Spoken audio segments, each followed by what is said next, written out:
안녕하세요. 오늘 하나님께서 우리에게 주시는 말씀은 창세기 42장 말씀인데요. 21절 말씀 한 구절 함께 읽도록 하겠습니다. 그들이 서로 말하되 우리가 아우의 일로 말미암아 범죄하였도다. 그가 우리에게 애걸할 때에 그 마음의 괴로움을 보고도 듣지 아니하였으므로 이 괴로움이 우리에게 임하도다. 요셉이 바로의 꿈을 해석한 대로 애굽 온 땅의 곡식이 부족함으로 굶주리기 시작하였습니다. 여러 나라들이 애굽으로 들어와 돈을 주고 곡식을 사가기 시작하였는데요. 오늘 42장 말씀은 가나안 땅에도 기근이 들어와서 이제 야곱의 아들들에게 애굽에 가서 양식을 사오라고 명령하면서 시작되고 있습니다. 야곱은 베냐민을 뺀 나머지 10명의 아들들을 애굽으로 보냈습니다. 사랑하는 아내로부터 낳은 두 아들 중 요셉은 죽은 줄 알고 있었고 이제 남은 아들 베냐민조차 잃어버리면 안 되었기에 베냐민을 뺀 나머지 10명의 아들들을 애굽으로 보낸 것입니다. 야곱의 10명의 아들들이 애굽에 이르러 총리에게 얼굴을 땅에 대고 공손하게 절하였습니다. 이 애굽의 총리는 그들이 약 20년 전에 미디안 상인에게 팔아넘긴 동생 요셉이었습니다. 요셉은 형들을 단번에 알아봤지만 이들은 요셉을 알아보지 못했습니다. 알아보지 못한 이유는 간단하죠. 팔려간 요셉이 죽었는지 살았는지도 모르고 이 시점에 요셉이 총리가 되었을 거라고 상상조차 할 수 없었기 때문입니다. 42장에서 아주 중요한 말씀인데요. 우리 9절 말씀을 같이 한번 읽어 보겠습니다. 요셉이 그들에게 대하여 꾼 꿈을 생각하고 그들에게 이르되 너희는 정탐꾼들이라 이 나라의 틈을 엿보려고 왔느니라. 이 광경을 보고 있던 요셉은 약 20년 전에 꾸었던 꿈이 생각났습니다. 어떤 꿈인가요? 37장 7절 8절 읽어볼게요. 우리가 밭에서 곡식단을 묶더니 내 단을 일어서고 당신들의 단은 내 단을 둘러서서 절하더이다. 그의 형들이 그에게 이르되 내가 참으로 우리의 왕이 되겠느냐?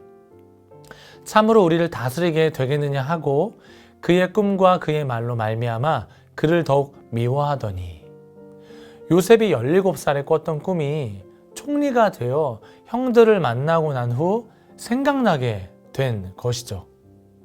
아마도 요셉은 굉장히 놀랐을 것입니다. 약 20년 전에 꿨던 꿈이 지금 상황처럼 기근이 일어난 상황 가운데 이렇게 형님들과 대면하게 되는 꿈이 였다는 사실을 이제야 알게 되었기 때문이죠. 성경에는 요셉이 불평불만했다는 구절이 기록되어 있진 않지만 17살에 꿨던 그 꿈 하나 때문에 꼬이고 꼬이는 인생을 살게 된 요셉의 삶은 정말 힘들었을 것입니다. 하루아침에 형들에게 버림받고 아버지와 동생 베냐민과 강제로 헤어짐을 당해야만 했던 요셉의 삶은 너무나 힘들었을 것입니다. 형들에게 맞아 죽을 뻔하다가 미디안 상인에게 팔려가고 보디발의 가정에서 강간범으로 몰려 감옥에 가게 된 요셉의 삶, 결코 쉬운 삶이 아니었습니다. 그런데 그가 그 순간마다 버티고 이겨낼 수 있었던 것은 그와 함께 하신 하나님의 임재 때문이었습니다. 너무나도 초라하고 비루한 자신의 삶 속에 함께 하시는 하나님으로 인하여 그는 주어진 삶을 살아낼 수 있었던 것입니다. 성도 여러분, 이 말씀을 통해 알 수 있는 것이 무엇인가요? 당장은 모른다는 거예요. 사람의 머리로 이리저리 생각해도 해석할 수 없는 고난의 순간들이 찾아온다는 것입니다. 그런데 결국은 알게 되는 순간이 찾아옵니다. 이전에 내 삶이 왜 그리 고단했는지, 때론 왜 억울한 그 시간에 내게 왜 필요했는지, 때론 왜 억울한 그 시간이 내게 왜 필요했는지 알게 되는 모든 순간들이 찾아온다는 것입니다. 분주한 삶으로 인하여 잃어버린 것들을 생각나게 해주시는 순간이 반드시 찾아올 것입니다. 자, 요셉이 지금 이전에 꿨던 꿈을 생각하더니 갑자기 형들을 정탐꾼으로 몰아세우죠. 그 이유는 자신의 동생 베냐민이 보이지 않는 거예요. 그래서 그들의 입을 통해 정탐꾼이 아닌 이유를 말하게 만듭니다. 13절인데요. 그들이 이르되 당신의 종 우리들은 12 형제로서 가나안 땅 한 사람의 아들들이라. 막내 아들은 오늘 아버지와 함께 있고 또 하나는 없어졌나이다. 지금 요셉이 가장 궁금해하는 것은 자신의 동생 베냐민의 생존 여부입니다. 그래서 요셉은 큰 그림을 그리고 있는 것이죠. 먼저 이들 10명을 전부 감옥에 3일을 가둡니다. 3일이 지난 후 요셉이 그들에게 찾아가 하는 말이 한 사람은 계속 감옥에 있어야 한다. 나머지는 다시 너희들 아버지가 있는 가나안으로 돌아가 베냐민을 데리고 오라고 말하는 거예요. 그러면 풀어주겠다라고 말을 합니다. 여러분, 이 말씀을 자세히 읽고 형들 입장에서 생각해 보면 이상한 점이 하나 있습니다. 애굽의 총리를 지금 만났잖아요. 그런데 이들의 동생 베냐민을 데리고 오라고 계속 반복해서 말하고 있는 것입니다. 집요하게 물으니까 이들은 결국 서로 이렇게 말합니다. 21절 말씀인데요. 그들이 서로 말하되 우리가 아우의 일로 말미암아 범죄하였도다.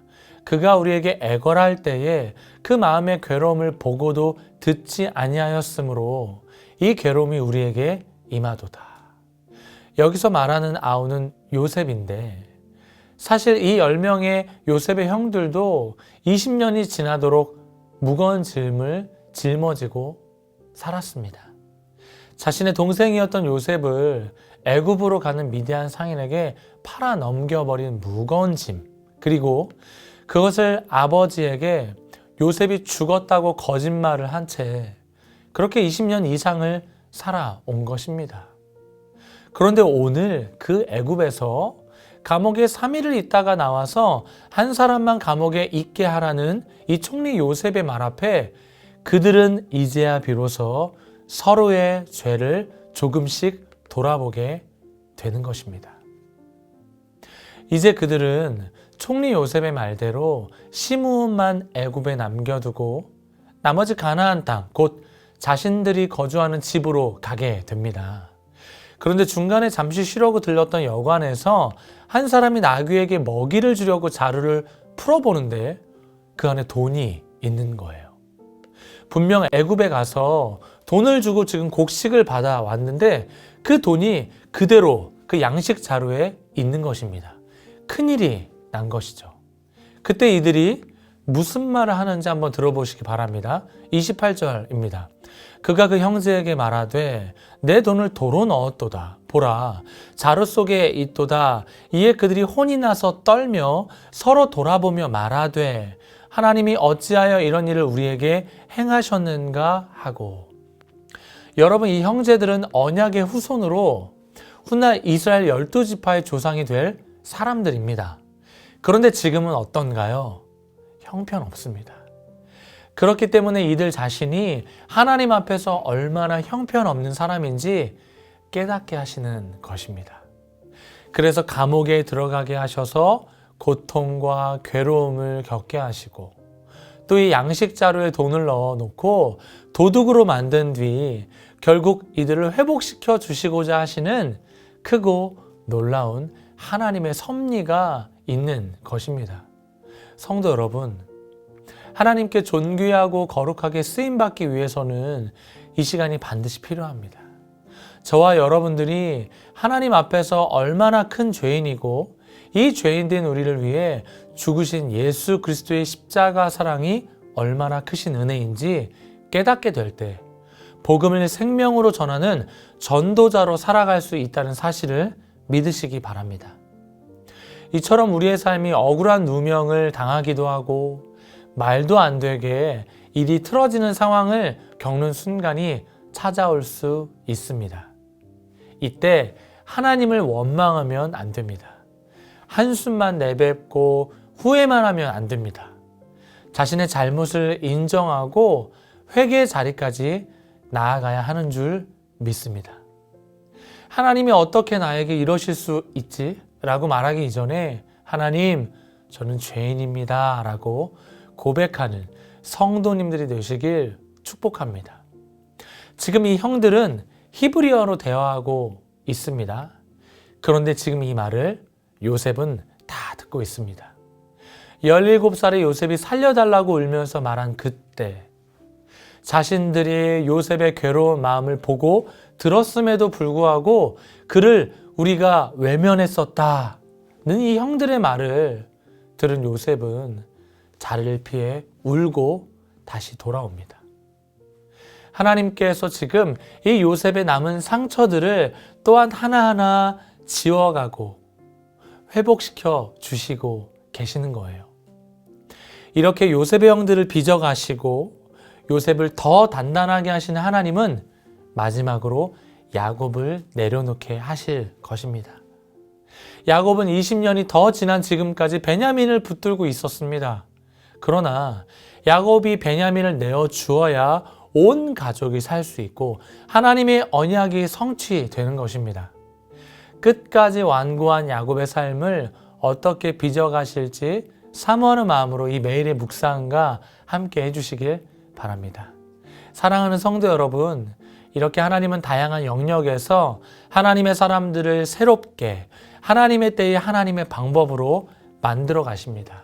그리고 잃어버린 사명을 생각나게 하셔서 나를 통하여 일하실 하나님을 기대하며 살아가시는 성도님들이 다 되시길 주님의 이름으로 축복합니다. 아멘.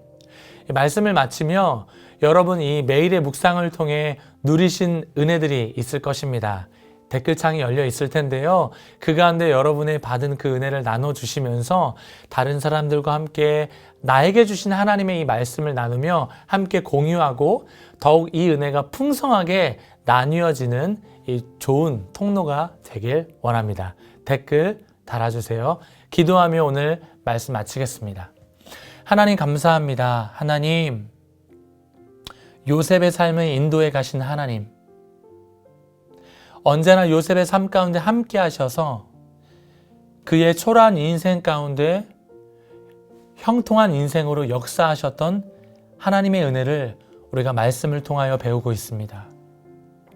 동시에 요셉뿐만이 아니라 하나님께서 하나님의 사람들, 이 10명의 사람들, 이 끝내 12지파를 하나님의 사람답게 만들어 가신 하나님, 그리고 야곱을 이스라엘이라 칭하여 주시고 그의 안에 상처들과 내려놓지 못한 것들을 앞으로 더욱더 단단하게 빚어가실 하나님의 일하심을 바라보며 우리의 삶 가운데 하나님께서 말씀으로 약속하셨던 것들을 이루시는 언약의 하나님이심을 믿게 하여 주옵소서. 오늘 주어진 삶 가운데 비록 우리의 원하는 대로 되지 않더라도 끝끝내 알게 하시는 하나님, 생각나게 하시는 하나님, 그 하나님의 마음껏 찬양하는 우리의 삶이 될 수 있도록 인도하여 주옵소서. 감사하며 예수님의 이름으로 기도드리옵나이다. 아멘.